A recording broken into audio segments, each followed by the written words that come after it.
Shalom and welcome to this edition of Revealing the Truth, where we cover the headlines, the heartlines, and biblical truth. I'm your host, the Reverend Rabbi Eric Walker, and I've got a question for you. What do you think they're doing with your DNA? You know, you probably for Mother's Day, Father's Day, birthdays, Christmas, Hanukkah, whatever it is you celebrate, bought somebody a 23andMe kit. And now you're sending off that DNA, the most personal piece of information you possibly have. You wouldn't send them your Social Security number. As a matter of fact, if I ask you to send me your driver's license, your passport, your Social Security number, your bank accounts, and your passwords, you think I was crazy. Well, you're putting your DNA in a database that there are hackers out there looking for that information. And I've got to tell you that I cover that in the book, The Codist. This is the most diabolical plot, taking you all the way back to Genesis 3:15, where there's be enmity between the seed of the woman and the seed of the serpent.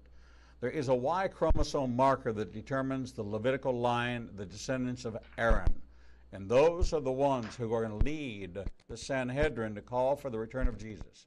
Imagine if Satan knew how to keep and prevent that high priest from being born, or if he's alive today, from living. And the weaponization of DNA is real. We have the Codist available to you. Second edition, first edition sold out, all 5-star reviews. Get it today, $2.99 on Kindle. I also want to introduce you to my latest book. Visit ignitinganation.com and get a copy of The 7 Laws of Abundant Living. Scroll to the bottom of the page, the home page.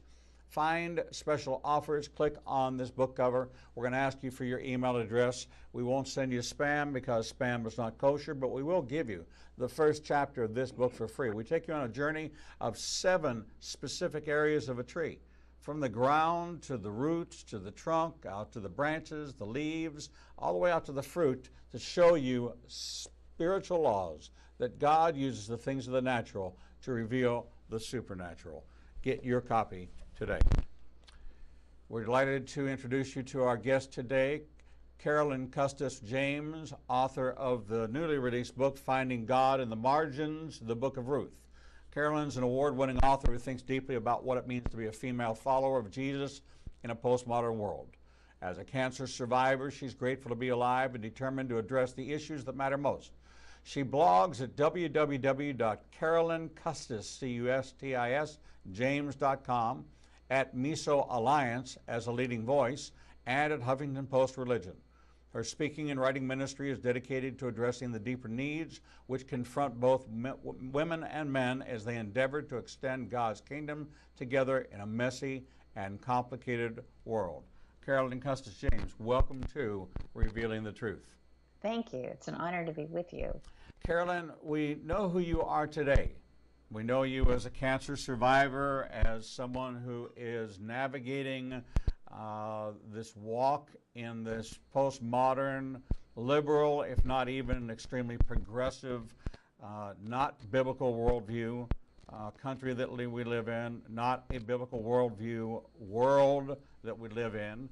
And so were these people set apart, but there is a Carolyn before all this that grew up in a family and had key influences in her life and people who spoke into her life. Maybe you can give us just a little bit of your faith journey to how you started out and how you got to where you are. Sure. I was blessed to be born into a Christian family. My father was a pastor. He and my mother always said that they fell in love over the Word of God. They were both hungry to understand more of God's Word and to be fed on it. And so I grew up in a context where I got a lot of great Bible teaching, and mostly from my father. And I was hungry for it. I loved it. And I remember going to a Christian camp one summer where they had a little workshop with some of us where they showed us how to study the Bible for ourselves, and it was amazing to be able to do that. And for me, it's just been a gradual sort of a combination of life experiences and struggle with what I've learned and understood of Scripture, and a hunger to know more. I think for me, finding out that I was wrong about some things was an open door to knowing that I probably could be wrong about some other things, that I'm a learner, that I'm on a journey to know God better. My story sort of came apart when I graduated from college, because I had been raised and taught in the church and seen in the lives of other women that my highest fulfillment would be as a wife and mother. And after college, there wasn't anyone I wanted to marry, so I hit a stretch of singleness that I didn't see coming. And I felt abandoned by God as I watched other people's stories moving forward. I didn't have any grand ambitions for what I could do with my life. And it really took me into a struggle with God that, in hindsight, I think all of my work has sort of come out of those years. Because what I learned was that it wasn't that God had abandoned me, but that this was part of his purpose for me. And I think for all of us, it's a good thing to understand that our struggles matter, and they're not just hurdles in the road to get over and move on to a smoother patch, but they are places where God does deep work in us. And I came to understand that I didn't know God as well as I thought I did, that I needed to know him better, and that his purposes for me were unique, as they are for all of us. And that for many, the road does lead to marriage and motherhood, and ultimately it did for me as well. But that God's purposes for us begin when we're born, and it's not something we're waiting to happen. Yesterday, I met with a group of middle school and high school students, and loved telling them that, God's purpose isn't something you're waiting to find out. It started when you start. And so, my work has sort of gone into that whole idea of asking, what is God's message for his daughters? And ultimately, I've asked the same question for men. Does it begin when we begin? And does it last our entire lives, or are elderly people sort of over? And can it be ruined or stolen or cheated or broken? Can I spoil it myself, or is it indestructible? So anyway, I think for me, sort of the life experiences and driving me back to study scripture in search of answers has really been the story of my life. I've had some wonderful professors that opened new layers of scripture for me, moving me beyond Sunday school to see the richness of God's word. I think it's so easy to feel like we can master it, that we know the stories, that we know the things we're supposed to do or not do, and how we're supposed to live as believers. But God is an infinite subject, and his word is infinite in its depths. And I'm finding that out as I keep digging, that there's always more. There's always more to learn. It's interesting that the direction of your writing has taken you into areas when life and beliefs collide. One of your books that really talks about this expectation that we imprint on God, that we have this expectation. And the interesting part about expectation is when our expectations are not met, we describe ourselves as, I am disappointed. That means my entire being is engaged in a negative posture when an expectation versus a desire. When a desire is not met, I'm not disappointed, I just have an unmet desire. But when I have an expectation, and we imprint these expectations on God because we're led by certain gospel messages or a certain presentation of the scriptures in a way that the portrait that the pastor may be painting. He may be more of a Picasso than a Monet. He may be more of a Rembrandt than a Chagall. Every one of them presents it differently, and so here you're raised by a father that's a pastor, and you see him in that pastoral role, and then you see him living that life at home and teaching you. You had a wonderful example, and your expectation of God should have been exactly what it was, that God would be in the image of your father. Mm-hmm. I think we expect God to come through for us. Yes. And especially when our requests or our expectations are legitimate. But God won't be boxed up by our expectations. And what I think that drives us to, in the book that you're referring to, is that God created us to be theologians. A theologian is somebody who makes God her study. It's not about being a professional theologian. It's about life. And one of the things that I say in that book is that the moment the word why crosses your lips, you are doing theology. And the book was really my call, especially to women, but many men have read that book, to know God in deeper ways, to make that our passion. As God's image bearers, we are called to reflect God, and you can't reflect someone you don't know. Mm-hmm. So, that's sort of job number one for human beings, is to know the God who created us to be like himself. And I think sometimes we settle for sort of as little as we think we need, instead of saying, no, this is my calling to know God, and it's serious. I have to learn how he thinks and what he loves and what he doesn't love, and I have to learn how to speak and act on his behalf and be the voice of his love and care. So that book was sort of my first stab at writing, and especially a call to women to embrace that and not think your pastor's theology or your father's theology or your husband's or your best friend's is going to get you through things, because when the bottom drops out, the theology you reach for is your own, whether it's a little or a lot, whether it's true or false. And so I think it's sort of there's an urgency about this that we don't always recognize.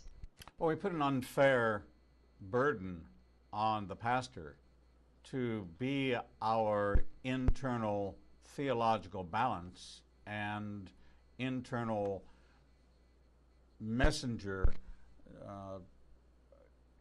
to draw and become dependent on him to feed us what he thinks. He's not our biblical nutritionist. He's not our biblical dietitian. He only gives us one meal a week. Right.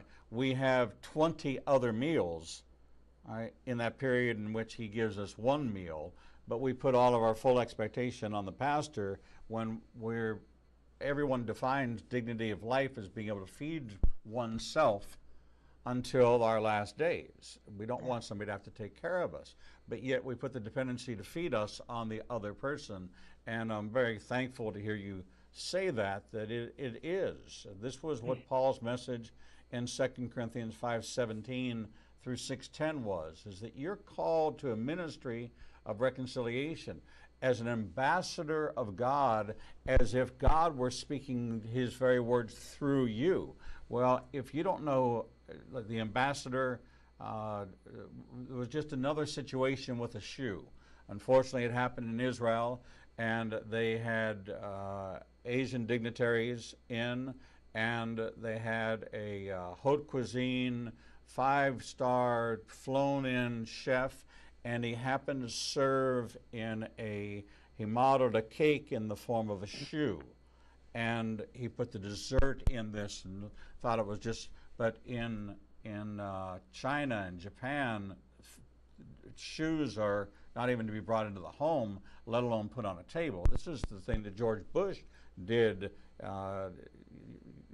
showed the bottom of his shoe to an Arab dignitary. This was something an ambassador needs to be familiar with, what is appropriate and what's not appropriate. And this is what we're called to do, as to be what's appropriate and inappropriate with God, based on His Word. So if we don't have the knowledge of what it is that our authority comes from and what that authority is, we can't speak on His behalf. It's interesting the expectation we put on pastors' kids, that we seem to label them to two camps. One of the rebellious, and others are falling right in line with the path and plan that the parents have set out for them in the example. And it's refreshing to hear you honor your father that way, but also to come to the understanding that he was not God, and that your pastor is not God, and that the only one who's responsible for your relationship with God is you. Yeah.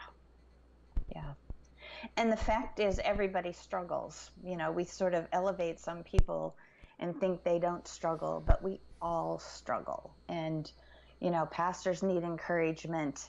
Pastors need the freedom to say that. And it's part of the journey. I mean, you read the Bible, and everybody there in the Bible struggled. I mean, there just aren't any people in there that just sort of sailed through.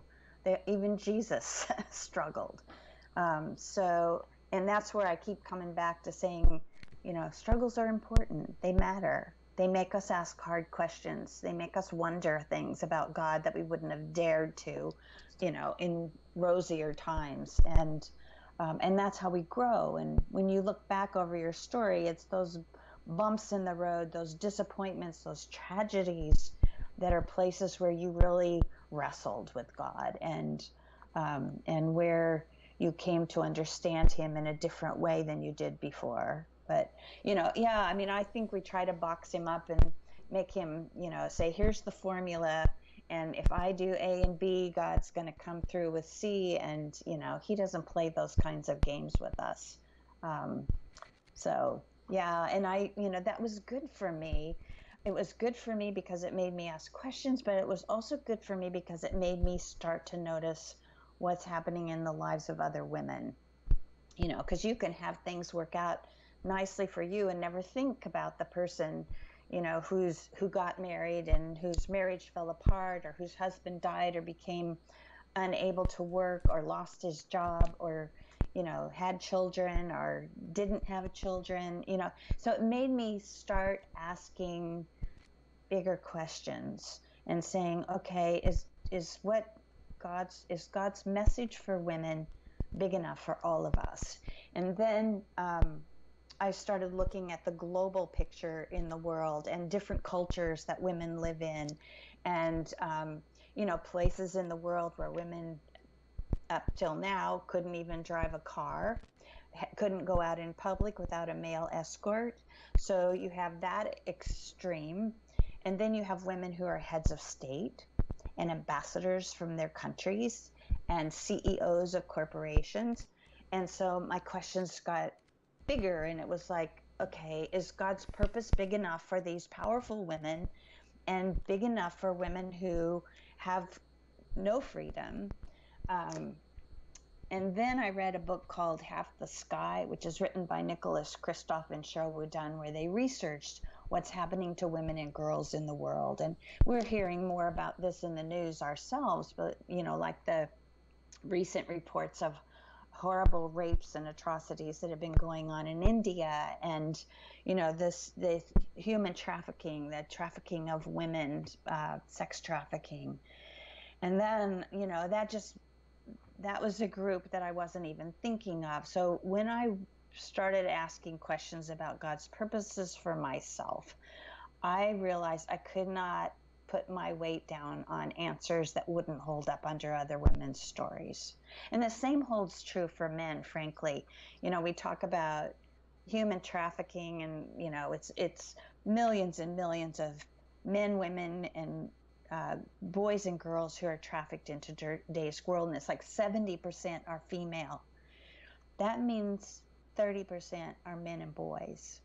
And I asked a friend who works for the U.S. Census Bureau, I said, give me a picture of what we're talking about with that statistic. And she came back and said, that's roughly the population of New York City proper, of men and boys who are trafficked for forced labor, to be soldiers, or for sex. I mean, men are in as much of a crisis as women, and we need to ask those same questions for men, because there are a lot of men who are feeling lost because they've lost their job, or they're not getting enough pay, or they're being abused in some way, they're experiencing injustice, and those same questions need to be asked for men. And I've done that, open that discussion.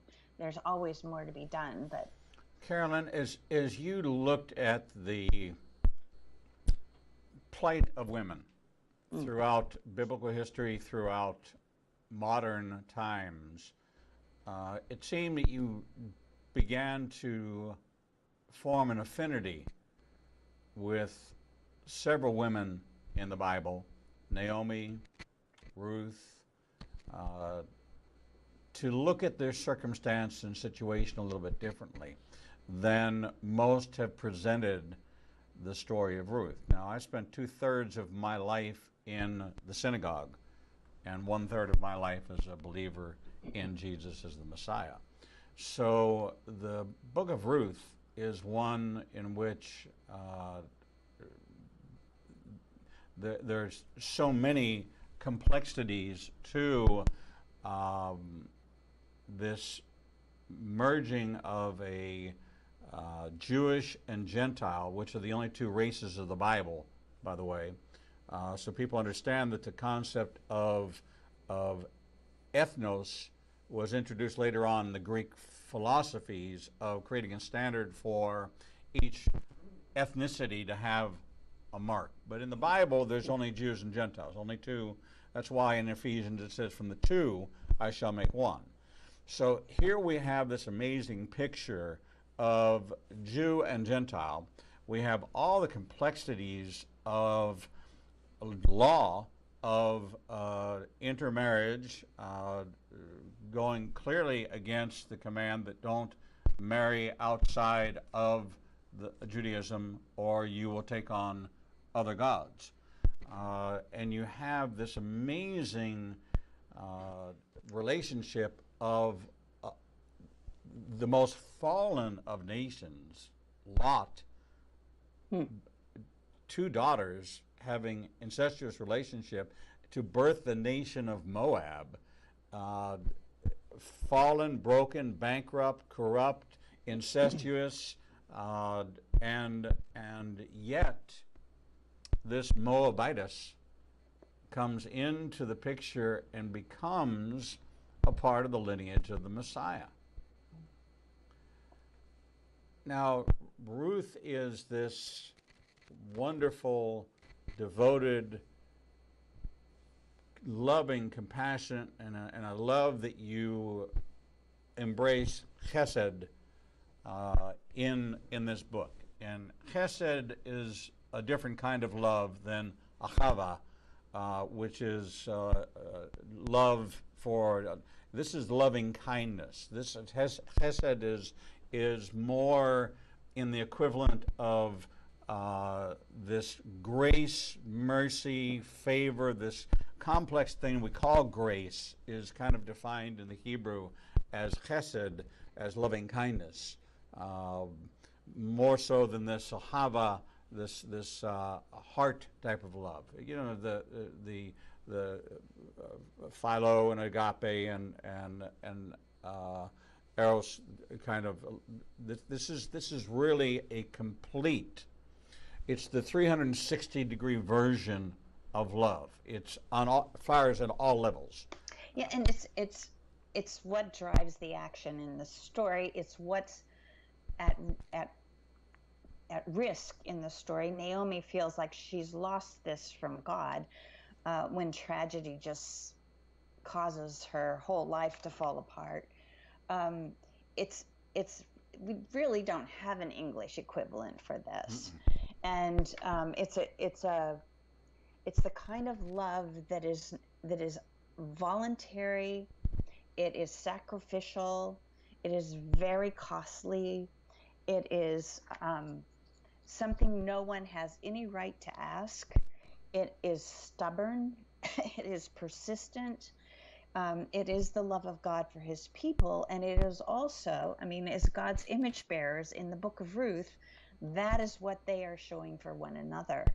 It's over and over again, they're making these incredible sacrifices for one another. They're taking huge risks.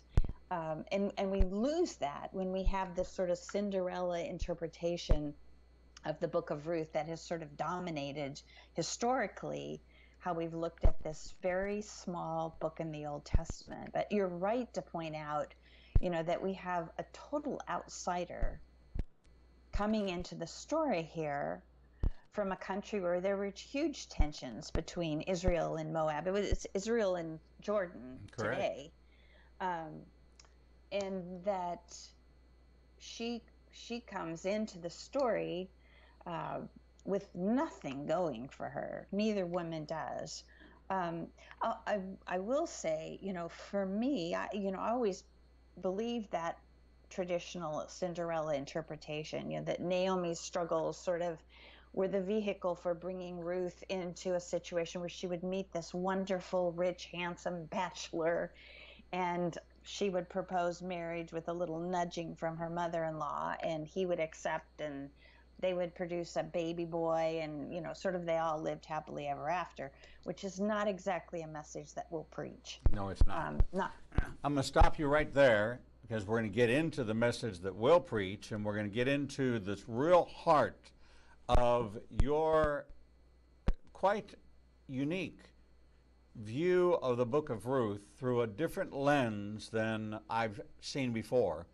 As we're talking with Carolyn Custis James, author of Finding God in the Margins.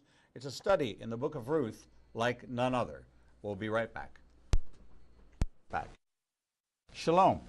I'm the Reverend Rabbi Eric Walker, Executive Director of Igniting a Nation and host of the daily TV program Revealing the Truth, seen live every Monday through Friday from 9 a.m. to 1 p.m. Central Standard Time at www.ianbn.com, and then replayed throughout the day and night via our website.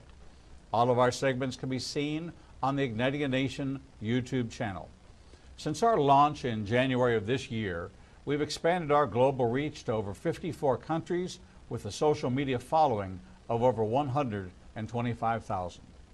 Our commitment is to bring you the most in-depth interviews with authors, subject matter experts, and thought leaders from around the world. We have interviewed guests from Israel, Brazil, England, India, and all across North America.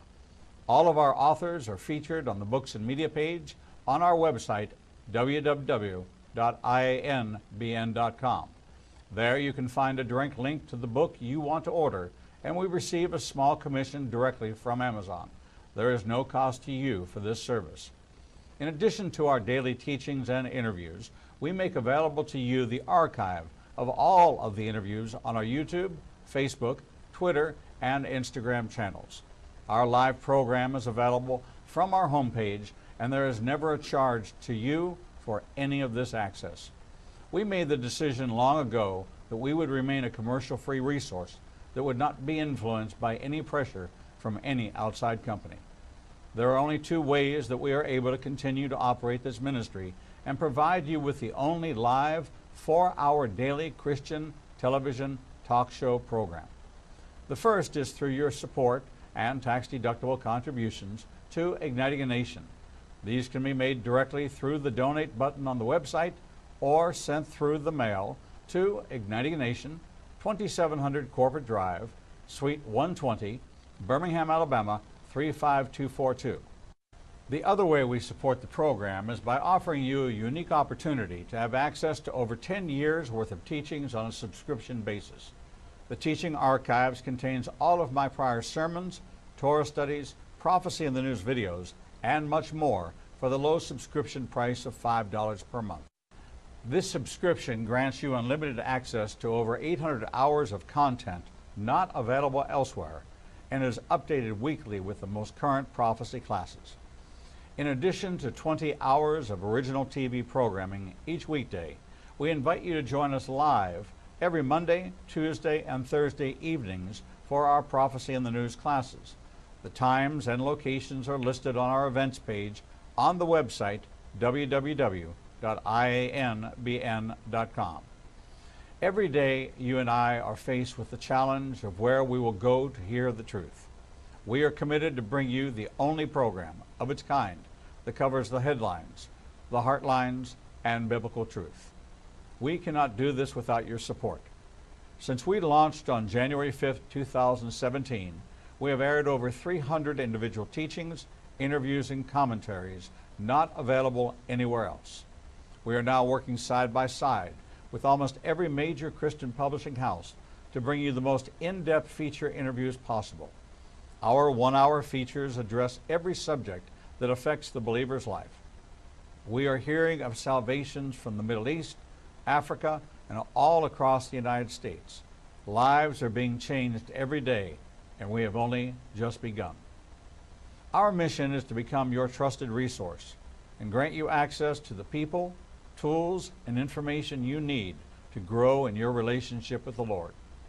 You can help us by liking us on social media and through your financial support.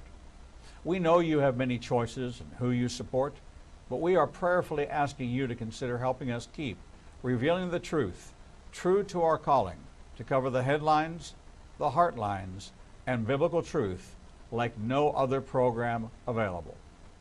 Donate today and help us bring the message to the four corners of the earth. Visit www.ianbn.com and donate, buy a book, or subscribe to our teaching archives. Without you, we do not exist. Shalom and welcome back to this edition of Revealing the Truth, where we cover the headlines, the heartlines, and biblical truth. I'm your host, the Reverend Rabbi Eric Walker, and we're talking with Carolyn Custis James, author of Finding God in the Margins, the Book of Ruth. Carolyn, welcome back to the program. Thank you. Before we went to break, we were talking about this dynamic of Naomi, Ruth. We also have another sister-in-law, daughter-in-law in the picture, and we see a comedy and a tragedy all at the same time.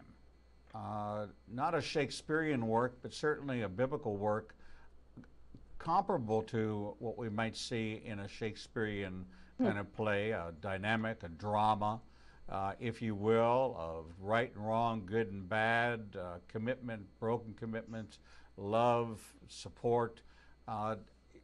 You look at this story and kind of saw it as a parallel to someone else in the Bible, another book in the Bible. And what was that?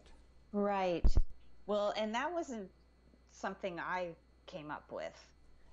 There has been, Old Testament scholars continue digging and studying, and they had been doing a lot of research on the Book of Ruth. I was hearing a lecture by a Hebrew scholar on the Book of Ruth, and I just thought, well, I know this story backwards and forwards. And he started in saying, you know, we are looking at the story of a female Job. In order to put it in perspective, I think one of the things that I want to say here, and that I always say to myself and others, when you open the Bible and start to read and study it as an American, as a Westerner, you need to tell yourself you're not reading an American book, that you are a foreigner to the world of the Bible. And if you do not leave our shores and get some perspective from people who live in cultures that are closer to that world, then you will miss what it's all about. And that's what we have done. We've turned it into a Cinderella story. And we've cast Naomi aside. We weep with Job, but we are very critical of Naomi. And yet, when you read two books side by side, the stories are so parallel, so similar. And so that's what scholars have started saying. And that changes the whole book because it makes God the centerpiece of the story, not romantic love, but God. And Hesed, as you say, is, a different kind of love. And when you look at Naomi against that backdrop in the patriarchal world, men are the ones who matter. It's a world where sons are prized. I mean, I've heard stories of mothers in, say, India who give birth to boys, and there's this explosion of jubilation and noisy celebration when a woman has a baby girl. One woman I met who was a nurse over there said she has to persuade the mother to hold that child because it's such a disappointment, and families want boys, and China's one child rule, meant that little girls were disappearing. And it was because they wanted their one chance to produce a son. And in those countries, actually, there was a recent article in the Washington Post that said that in those countries, there are two countries combined, there are 70 million more men than women, which is a really dangerous situation for lots of reasons. But anyway, that's the culture of the Bible, where the women in the Bible who are barren aren't begging God for daughters, they're begging God for sons. And so a woman's value is derived from the relationships that she has with men. Who is her father and who is her husband and how many sons does she have? And you measure a woman's value by counting her sons. So we go to Naomi. She's the mother of two sons. She can hold her head up high because she has done her duty for her husband, and the next generation of the family is secure. She have two sons. But then they have this famine, and she becomes a famine refugee. Well, we know a little bit about refugees in today's world, and that is enough to create enormous trauma in her life. They flee to Moab, which is, I mentioned earlier, is today's Jordan. And when they get there, the thing that they're fleeing is death, and that's what meets them when her husband dies, and she's widowed. But she has double insurance with two sons. It's not like the end of the world for her. The future is still secure, despite the horrible grief of losing her husband. Her two sons marry pagan girls, which is not a believing mother's hope or dream for her sons. And those two girls go through 10 years of double infertility. So they are certifiably barren, which is an utter calamity for the family. And instead of a positive pregnancy test, Naomi's two sons die. So, I mean, it's just like she is at ground zero of her life. And this is where, I think the story within that patriarchal context, the story begins by ending, because there are no men in the story. These women, Naomi is post childbearing years and Ruth is barren. So there's no fresh start here. Naomi doesn't, when she plans to go back to Bethlehem, she isn't going back to start over again. She's going home to die. There's no future for her. And she's at risk because there's no man in the family to speak up for them. Women have no agency, they have no legal rights, and they have no voice. And they are totally at risk. And it's still happening in today's world all over the place. So that's how the story begins. And the question that is in front of everybody is, has God abandoned Naomi? Has he turned against her? Which is an important question, because sooner or later, all of us are going to hit something that makes us wonder, does God love me as much as he loves so-and-so? Or does he love me at all? Why would he let this happen to me if he loved me? I mean, life raises those questions. So we need Naomi. We need her story. And that is the question that the Book of Ruth addresses. And it doesn't address it. God doesn't send a prophet. He doesn't give her a vision. He doesn't speak from the heavens. There's no bolt of lightning. he speaks to her through the actions of Ruth, her daughter-in-law. And Ruth, despite the way the culture looks at her, that she's a zero, count her sons. She's below zero because she becomes an undocumented immigrant in Bethlehem when she crosses the border with her mother-in-law. She has no agency, no legal rights, and no voice, and she claims all three anyway. She makes her own decision about going with her mother-in-law to Bethlehem, and Naomi does not want her to come. She knows that it will be better for her, still not great, but better if she goes home to her family. But Ruth has seen a flicker of light, and she moves away from the darkness toward the light when she embraces her mother-in-law and her mother-in-law's God. So, that's the turning point for this Jordanian girl, is on the road when she says, stop asking me to leave you. I will never leave you. What do you think it was that Ruth saw in Naomi? Here's Ruth. She knows who she is. She knows she has no place she has a place in the pagan world. She has no place in the Jewish world. Her honor and dignity were not purchased for her when she married a Jewish man. His honor and dignity he was now outside the law, so he was marginalized in his own way. Now she's marginalized again, but she's drawn to something in Naomi that the text doesn't tell us what it was that drew her. But in your study, what do you think it was? I think it's the power of the gospel. And I think, you've got the evangelist on duty as Naomi, and she's saying all the wrong things. She's pushing Ruth away. And yet Ruth, she's sabotaging her own future by going with her mother-in-law. It's a shocking decision that she makes. It's a shocking thing that she defies her mother-in-law to do it. And the people in Bethlehem are all talking when they hear about this. But I think she's drawn. I think there's a flicker of light there. And when you're in the darkness, and even a flicker of light, even at her lowest moment, Naomi is a light bearer.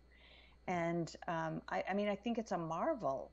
It's a total marvel. I agree with you that, how do you explain this? How do you explain this young girl who's barren? So, she's not exactly going to come up on somebody's eHarmony criteria, because that's what they're looking for, is a woman who can produce sons for them.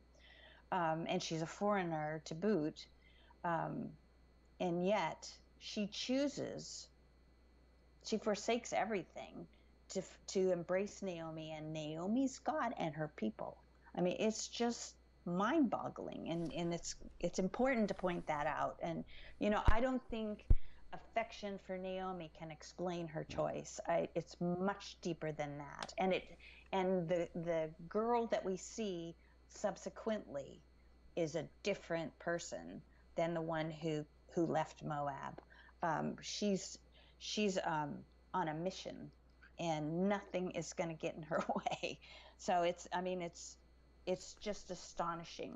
And it has to do with what she expects life to be like among the people of God. And that's what, there are three problems they face when they come home. Hunger is the first one, but they also have the problem of Elimelech's land. Naomi's husband's land now lies fallow, and it's, out of their power to do anything about it. And they also have the fact that the family is being extinguished because there are no sons. So those are the three problems. The Mosaic Law addresses all three, but the way you interpret the law the discussion of law in the Book of Ruth is about the letter of the law versus the spirit of the law. And Ruth is coming from the hungry side of the law, and she talks spirit. And the people in Bethlehem, and Boaz in particular, are complying with the letter of the law. And that's where the beauty of this story comes out, and where we find Naomi, Ruth, and Boaz, all three, in terms of character development, they shine like stars in this story, and it's way better than Cinderella endings. Right. It's a display of the gospel. You know, Carolyn, most people aren't aware because there's such a lack of, first of all, biblical literacy in general, but biblical literacy in the Old Testament is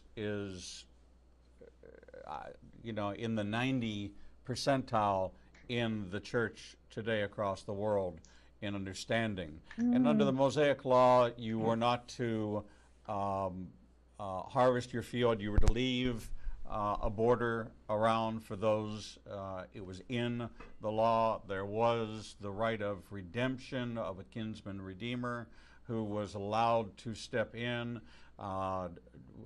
Even the New Testament talks about that. If I marry in Judaism, if you die, your brother can maintain, keep the family name, keep the children with the same son of. There's still the family name by the brother coming in, who would be the brother-in-law, and taking the dead brother's wife for his own, to maintain the integrity of the family. All this within the Mosaic system for how you handled death, how you handled remarriage, how you handled the condition of your field, and how you took care of the poor and those who were underprivileged. All this was provided for in the law. So you have Boaz, who is in compliance with the law. Right, because he let the law, the gleaning law says that you are to allow gleaners to come in your field after you've cleared it. Yes. But it doesn't specify how thoroughly you clear it or how wide is an edge that you are to leave. So it's sort of a healthy conflict of interest that it puts in before a landowner. You know, how much is he going to give and how much is he going to keep? Right. And when Ruth comes to him, he is in perfect compliance with Mosaic law, but she does not want to take home scraps to her mother-in-law. So she's asking for permission to glean where the harvesters have cut down the grain. It's lying on the ground, and the women are coming after the male harvesters to bundle it up to be carted off the field. And then the gleaners can come in and see what's left. And she wants to glean where it's been cut down before it's bundled up. And he gets it's just incredible. It's an incredible conversation that he would take notice of a scavenger in his field, that he would acknowledge her and listen to what she has to say, and that he would learn from her. What happens every time they have a conversation is that Boaz begins to see that there are infinite possibilities of obedience to God's law. And you can be precise about it, or you can open it up and say, wow, there's so much more to this. And so at the end of the day, Ruth takes home 29 pounds of winnowed barley to an astonished Naomi. I mean, according to ancient Babylonian records, a male harvester would have to work for a half a month or a full month to bring home that much in pay. It's a mother load. And when Naomi sees that load of grain, she realizes that God has not forgotten her. It's the turning point for Naomi. And we see a different Naomi after this, because Naomi comes out of herself and begins to think about Ruth's future. So the other two laws that are involved in the Book of Ruth are the kinsman redeemer law, which has to do with real estate, and the levirate law, which has to do with lineage. So the kinsman redeemer law says if your relative falls on hard times, which everybody in Bethlehem had with the Right. famine, then you are to purchase, if they have to sell their land, you purchase their land. You keep it, get it up and running. Keep it out of the hands of someone in a different tribe. And in the year of Jubilee, that property will revert to the original owner. And whatever you've spent on it is going to go up in smoke, really. And the Levirate law says that if your blood brother dies without a son, you are to marry your dead brother's widow, and the son produced from that union will take the dead man's place on the family tree. And all of these laws are calls to sacrifice. I mean, if your sibling dies, your inheritance just mushroomed. And if you replace that sibling, that means your inheritance is going to shrink back down to what it was in the first place. So, brothers didn't want to do that, but Boaz wasn't the nearest kinsman redeemer, and he wasn't the blood brother. So he's still in perfect compliance with the law. But when Ruth goes to him at the threshing floor and proposes marriage to him, she does it in a way that confronts him with these two laws. She says, throw your garment over me, for you are our kinsman redeemer. The throw your garment is a proposal of marriage. And the kinsman redeemer, overtly, she's talking about Elimelech's land. Right. So, and again, Boaz gets what she's doing. And, I don't think enough can be said about the three characters in this story in terms of the way they conduct themselves toward each other. It's what you said earlier, that Jesus calls us to put the interests of others ahead of ourselves. And they're living out chesed love for one another. Naomi is willing to, she's sending her daughter-in-law to Boaz in an appeal for mercy. By patriarchal standards, Boaz already had a family. He would not have been a man of valor in his community if he had shrugged off his family responsibilities to get about the business of producing sons. So the reason he has stature in the community is because he has sons. And we don't know if he was widowed or if this is, if he has one or two or three wives. But Naomi is sending Ruth to Boaz in an appeal for mercy because she wants her to be under a male umbrella so that when Naomi dies, she'll be sheltered. It's an amazing view of finding God in the margins. Unfortunately, we have run out of time. But it has been a delight to talk with you, Carolyn Custis James. Finding God in the Margins, a study in the Book of Ruth, a fascinating study, one which needs to be read by every believer to understand what the model of Messiah is like, what the lineage of Messiah is like, and what it is that God is calling us to do, and who He's calling us to emulate. I hear women all the time say, I'm looking for my Boaz. Do you really understand what that means? Do you understand what it means to be a Ruth and not be Ruthless, as the expression has been coined? So, Carolyn Custis James, thank you so much for being with us and sharing this great work in finding God in the margins. You can follow her at carolyncustisjames.com. We hope to see you again here on Revealing the Truth. Thank you so much. God bless you. All right, we're going to take a short break, and when we come back, we'll bring you the next edition of Revealing the Truth.